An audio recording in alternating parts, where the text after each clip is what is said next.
दोन्ही एका ठराविक उंचीवरनं खाली सोडले तर काय व्हायला पाहिजे? दोन्हींच्या वरती ग्रॅव्हिटेशनल फोर्स सेम आहे ना, सेम आहे.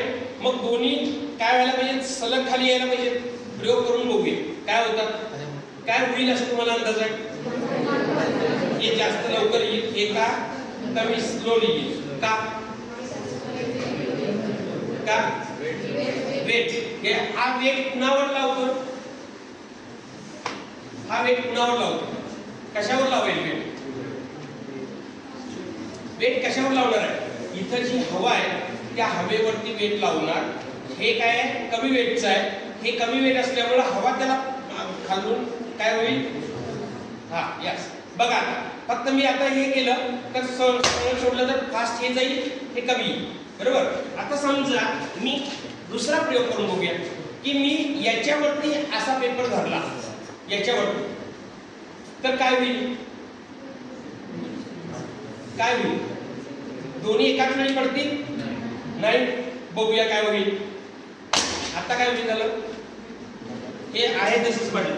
आता त्याच्यापेक्षा मी थोडंसं अंतर कमी करतो. मी काय करतो?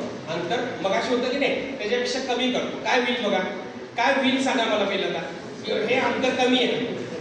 आता बघा व्यवस्थित ऑब्झर्व करा. हे अंतर कमी आहे आणि मी इथं आता टाकतो. कोण पहिल्यांदा पडतंय बघा? कोण पहिल्यांदा झाला? अनेकदा बघा फास्ट, अनेकदा बघा. लक्षात येते का बघा व्यवस्थित? कारण प्रत्येक गोष्टीमध्ये आपल्याला विचार करायला पाहिजे, तिथं फिजिक्सचे नियम लागू करता यायला पाहिजे, तर खरं अंडरस्टँडिंग फिजिक्स समजलं. आता बघा समजा मी काय केले, हे थोडंसं इकडं तिकडं आहे. आता आपण प्लेन जर राहिला तर व्यवस्थित राहता येतं. अंतर आहे की नाही? अंतर आहे या दोन्हींच्या मध्ये आणि मी एकाच वेळी सोडतो. एकाच वेळी सोडल्यानंतर फास्ट कोण यायला पाहिजे? हा यायला पाहिजे आणि हा स्लो यायला पाहिजे. मग दोन्ही एकाच वेळी खाली पडतात. हे का होतं हे थिंकिंग करायला चालू करा. बघा मी आता काय करतो, अगोदरच पहिल्यांदा चिकटलेलं म्हणजे आताचा स्पीड कुणाचा जास्त आहे? स्पीड कुणाचा जास्त आहे? याचा जास्त आहे. याचा कमी झाला का? दोघांच्या ग्रॅव्हिटी आहे. इथं पण ग्रॅव्हिटी आहे, इथं पण ग्रॅव्हिटी आहे, इथं पण ग्रॅव्हिटी आहे. याच्यामध्ये अंतर मी काय केलं? कमी केलेलं आहे. याचा अंतर कमी केल्यानंतर मात्र हा फास्ट आला का? ठीक. काय होत असणार? हा हा करेक्ट. कोण बोलतो? बोला बोला. एअर रेजिस्टन्स झिरो झाला. कशामुळं? हा बरोबर. इथं एअर रेजिस्टन्स, इथं दोन्हीच्या मध्ये एअर आहे की नाही?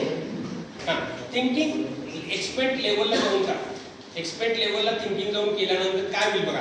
हा याच्यावरती एअरवर प्रेशर टाकायला लागलाय, हा एअर बाहेर चाललाय बरोबर. आणि हा सुद्धा इथल्या दोन्हीच्या मध्ये एअरवरती प्रेशर टाकायला लागलाय. प्रेशर टाकताना इथली हवा बाहेर गेली तर इथं आत यायच्या अगोदरच जो गॅप तयार झालेला आहे त्या गॅपमुळे काय होणार? फास्ट येईल. हेच आपण कन्सेप्ट तुम्ही आता काही व्हिडिओमध्ये व्हॉट्सअपमध्ये बघितलं असणार की समजा व्हॅक्यूम मध्ये ही दोन्ही कागद एकाच ठिकाणी टाकली. टाकली बघा जरा ऐकलं समजलं का? कन्सेप्ट समजली का तुम्हाला? काय झालं ते समजा मी हेच एक काय करतो, इथून सोडतो, एका ठराविक अंतरावर सोडतो. त्याचा टाइम मोजा. टाइम किती लागेल त्याचा विचार करा. बघा जस्ट एक अनुभव म्हणून सांगतो की एकदा आपण टाकला तर तो स्लोली खाली, आता फक्त फॅन असल्यामुळं इरेग्युलर व्हायला लागला, त्याला काही टाइम लागला की नाही. आता समजा मी हा असा काय केला, तेवढाच वेट आहे की नाही? तर पूर्वीचा वेट तेवढाच आहे की नाही? आता टाकला तर काय होईल? बघापेक्षा फास्ट येईल का स्लो येईल का?